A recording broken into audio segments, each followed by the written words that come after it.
मित्रांनो, धंदा म्हटला तो कुठलाही असू द्या, अडी अडचण प्रॉब्लेम हे त्यामध्ये 100% येणार.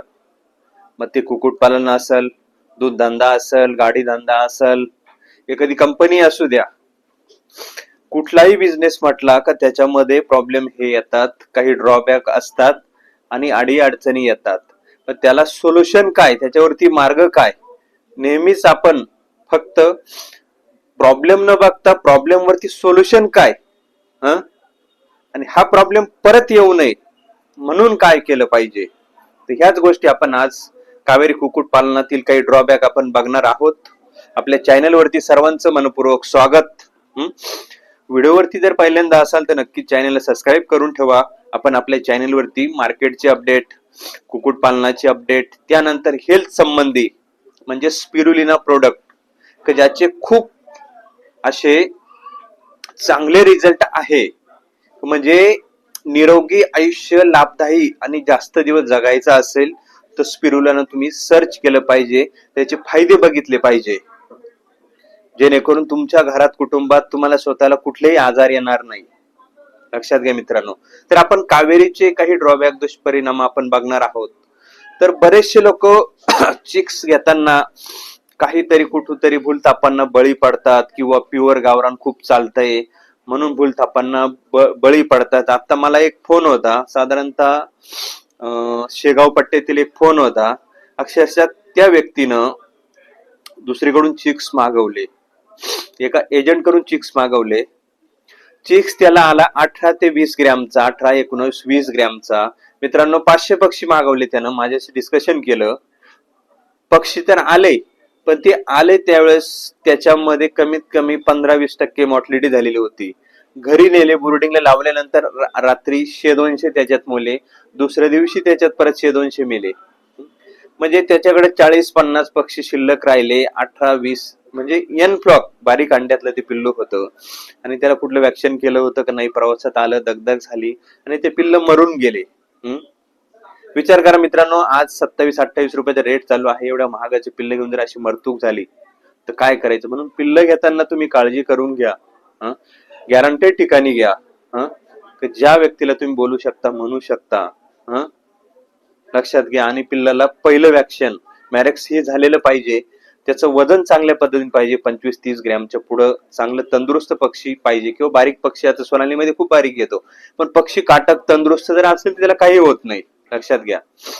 पक्षी व्यवस्थित घेतला तर तुमची ब्रुडिंग व्यवस्थित होईल. आज ब्रुडिंग मध्ये 36 ते 40 टेम्परेचर असणं आवश्यक आहे. लक्षात घ्या. का?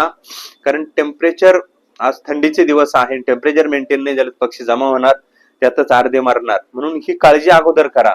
काय होतं, पक्षी घेताना चुका करतात.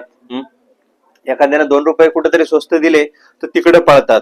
अरे पण ह्या 2 रुपयाचा पक्षी तुम्हाला, तो पक्षी 27-28 रुपयाचा तो तुम्हाला 40 रुपये 50 रुपयात घेऊन जाणार.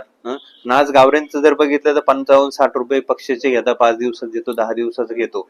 मित्रांनो, गावरान ही अशी वस्तू की गावरान म्हणजे घरगुती, नॅचरली, नैसर्गिक, आणि ते तुम्ही घरी करू शकता. ज्याला खूप आवड आहे त्यानं 10-20 कोंबड्या, 50 कोंबड्या गावरांच्या, प्युअर गावरांच्या, गावोगावी मार्केट भरतं, खेडेबाजार बाजार भरतं, तिथं विक्रीला येतात. खेडेगावातून घ्या, खूड बसवा, त्याचे पिल्ल तयार करा, संगोपन करा, हळूहळू ते बिल्ड करा ना.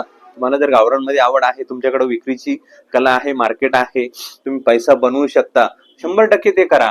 पण इकून तिकून भूलथापांना बळी पडून 55 रुपये टन, 100 रुपये टन, 120 टन, 30 टन, 70 टन एवढे महागाचे पक्षी घेऊन सेटल होऊ शकत नाही मित्रांनो बिझनेस. लक्षात घ्या. आणि खूप क्वांटिटीत गावरान ही करायची वस्तू नाहीये. लक्षात घ्या. कारण त्याचा खर्च खूप आहे, त्याचं इन्कम जास्त दिवस लागतो, त्याला 6 महिने लागतात. आणि वन टाइम एवढे महागाचे घेणारे कस्टमर तुमच्याकडे आहे का, हे पण बघा. खाद्य खाऊ घालताना पक्ष्याला प्रोटीन युक्त चांगलं खाद्य घाला, त्याचबरोबर मेडिसिन चांगलं वापरा, जेणेकरून पक्ष्यांना सर्दी होणार नाही. नाही तर मग गहू, तांदूळ, बाजरी पहिल्या दिवस पाहून मका, बरडा, वजन येणार नाही मित्रांनो. लक्षात घ्या. त्याच्याकरता पोषक, प्रोटीन युक्त चांगलं खाद्य देणं गरजेचं आहे. आलं लक्षात. जसं माणसाला आयुष्य जगण्यासाठी चांगलं प्रोटीन युक्त खाद्य, त्याच्यात सगळे विटॅमिन, मिनरल्स, कर्बोदके सगळ्या गोष्टी आल्या पाहिजे. जसं मी मागाशी बोललो, स्पिरुलिना, यामध्ये प्रोटीन 60 ते 65%, म्हणजे चिकन पेक्षा जास्त प्रोटीन याच्यामध्ये आहे. तुम्ही गुगलला सर्च करू शकता, माहिती घेऊ शकता. म्हणजे अनेक गोष्टी आहे का ज्या आपल्या शरीराला लागतात, त्या देण्याचं काम ही स्पिरुलिना करतं. मग डायबिटीज असेल, कॅन्सर असेल, ऍसिडिटी, बीपी, अटॅक असे जे महाभयंकर आजार आहे, जे व्याधी शरीराला लागले, आयुष्य घटत चाललंय, याच्यापासून सुटका करायचा असेल 2 ग्रॅम सिंपल स्पिरुलिना वापरली पाहिजे. मी बघतो आणि बरेचसे आपण 2-3 व्हिडिओ टाकले, तुम्ही सर्च करू शकता, माहिती घेऊ शकता. कृषी विज्ञान केंद्र त्याला महाबळेश्वरचं प्रमोट करतंय, बियाणं देतंय, वाढवतंय. का तर आज लोकांचं आयुष्य घटत चाललंय. आज कोंबड्या जरी म्हटलं आपण गावरान गावरान, पण गावरानला सुद्धा आज हायब्रिडच फीड आपण देतोय ना, ज्याच्या वरती रासायनिक खत, पेस्टिसाइड सगळ्या गोष्टी त्याच्यात मारलेल्या आहे, तेच देतो ना. म्हणजे प्रत्येकाचं आयुष्य घटत चाललंय ना. आयुष्य लॉंग लाईफ निरोगी जगायचं असेल तर त्याला आपल्या आहारामध्ये प्रोटीन युक्त चांगलं सगळे घटक असलेलं खाद्य आपण खाल्लं तर आपलं दवाखाना कमी होईल, आजार कमी होईल. म्हणून जर ज्यांना कोणाला स्पिरुलिना पाहिजे असेल तर नक्कीच दिलेल्या नंबरवरती तुम्ही संपर्क करा. आपल्या शॉप वरती उपलब्ध आहे. हेल्थ वरती आपण काम करतोय, आलं लक्षात. तर दुसरी गोष्ट मित्रांनो, पक्ष्यांची खात्रीपूर्वक वाढ झाली पाहिजे. काय होतं, कदाचित हॅचरीमध्ये येताना समजा तिथं मिक्सअपचं प्रमाण होऊ शकतं. समजा तिथं गावरांचे अंडे काढत असेल, सोनालीचे काढत असेल, कावेरीचे काढत असेल, बॉयलरचे काढत असेल, तर कदाचित कधी कधी एखाद्याला मिक्सअप पक्षी येऊ शकतो.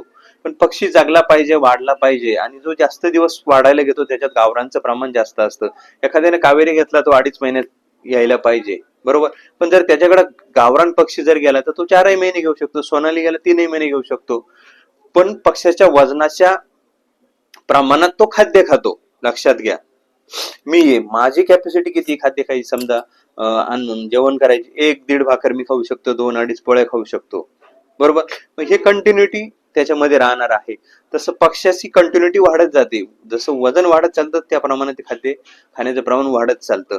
तरी जास्तीत जास्त पक्षी चांगल्या वजनाला यायला कावेरी 3.5-4 किलोच्या पुढे जात नाही, त्यावेळी त्याचं 1200 ते 1500 वजन असतं. म्हणजे ह्या गोष्टी आपण ध्यानात घेतल्या पाहिजे. कळत नकळत आपल्याकडून चुका होतात. वॅक्सिनेशन हे केलं पाहिजे. पक्षी घेताना पहिले वॅक्सिन हे हॅचरीत झालं पाहिजे. तिथून पुढचे वॅक्सिनेशन हे आपण 3 वॅक्सिनेशन केले पाहिजे. त्याला पोषक असे डोस आपण दिले पाहिजे. त्याचे व्हिडिओ आपले चॅनल वरती प्लेलिस्टला दिलेले आहे. मुक्त संचार म्हणतात. मग मुक्त संचार 50, 100, 10, 5 कोंबड्या चालू शकता. पण जर तुम्ही 100, 1000, 500 जर मुक्त संचार करताल, बाहेर काहीच मिळत नाही मित्रांनो. त्यांना प्रॉपर खाद्य हे देणं गरजेचं असतं. त्याचे बरेचसे ड्रॉबॅक आहे. पाणी आपण कुठलं देतोय, बोरवेलचं देतोय, साचलेलं पाणी देतोय, विहिरीचं पाणी देतोय, काय सोर्स आहे, त्याचा पीएच किती आहे, त्याचा टीडीएस किती आहे, पाण्याची क्षार किती आहे, याच्यासाठी आपण पाण्यामध्ये वॉटर सॅनिटायझर वापरलं पाहिजे. आणि कळत नकळत काही चुका होतात आणि मॉर्टॅलिटी होते, सर्दी होऊन जाते पक्ष्यांना. त्यासाठी आपण सर्दीचा हा प्रिव्हेंटिव्ह डोस केला पाहिजे. अगोदर आपण वाटलं व अंदाज पक्षी साईडला बसतोय, फुरफुर करतोय किंवा आजार जास्त प्रमाणात येण्या अगोदर आपण वाटलं बा थोडासा नॉर्मल प्रॉब्लेम आहे, तर यासाठी ह्या गोष्टी केल्या पाहिजे. खाद्य खर्च कोंबडीला जो लागणार आहे तो केलाच पाहिजे. गहू, तांदूळ, बाजरी देऊन फक्त ते जीवन जगल, वजनात येत नाही, लक्षात घ्या मित्रांनो. आता मी एक केस स्टडी सांगतो तुम्हाला. एक व्यक्ती आहे ज्यानं बऱ्याच दिवसाच्या 7-8 वर्षापासून गावरांमध्ये येते. पहिले 1000 पासून सुरुवात केली, नंतर 3000चं शेड त्याला कम्प्लीट केलं. त्याच्या शेजारी दुसरं 3000चं बांधलं. 6000चे त्यांच्या दर महिना 6 महिने 40 दिवसात बॅच असतात. म्हणजे वर्षामध्ये ते 4 बॅच जरी कंपल्सरी धरला, 6 चोक 24,000. आपण सोडलं त्याचं 4000 पक्षी मॉर्टॅलिटी झाली किंवा टाकलेच नाही, कमी झाले. 20,000 पक्षी त्या व्यक्तीने विकले. आज मार्च पासून आतापर्यंत जवळपास चांगल्या पद्धतीने रेट आहे. 170 रुपयाच्या खाली रेट आलेला नाही, तो 200-210 पर्यंत गेला. पण ऍव्हरेजली ₹250 हा कंपल्सरी रेट आहे. 20,000 गुणिले ₹250 जर आपण केलं, त्याचं कॅल्क्युलेशन कुठे जातं माहिती मित्रांनो, 42,000 रुपये, 42 लाखाचा टर्नओव्हर त्या माणसाचा होतोय. ₹150 प्रतिपक्षी त्याचा खर्च गेला, तरी 1.25 किलो 1300 ग्रॅमचा ऍव्हरेजनं पक्षी त्यानं विकला आणि ₹70 पक्षाला राहिले. तर 7 दुने 14, 20,000 पक्षी जर त्या माणसाने विकले तर 14 लाख रुपये निव्वळ नफा झाला मित्रांनो. इंजिनियरला एवढा पगार नाहीये. ह्या गोष्टी तुम्ही ध्यानात घेतल्या पाहिजे, सर्च केलं पाहिजे, अभ्यास केला पाहिजे, तरच तुम्हाला अनुभवातून या गोष्टी शिकता येईल. कळत नकळत ज्या चुका आहेत त्या घडणार नाही आणि चांगल्या पद्धतीने तुम्ही पैसा कमवू शकता, स्वतःचं मार्केट डेव्हलप करू शकता. विक्री व्यवस्था तुम्हाला बळकट करावं लागेल. कॉन्टेंट कॉन्टॅक्ट लोकांचे घ्यावा लागतील. व्यापारी असेल, दुकानदार असेल, कुठं कुठं माल विकतो, कोण कोण मोठे व्यापारी, कोण कोण गाडी भरतो.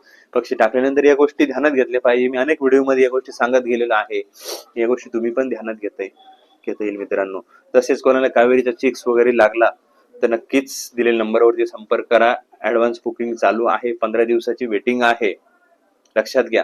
तुम्ही लगेच फोन केला लगेच मिळेल असं काही नाही. तर संपर्क करा, बुकिंग करा.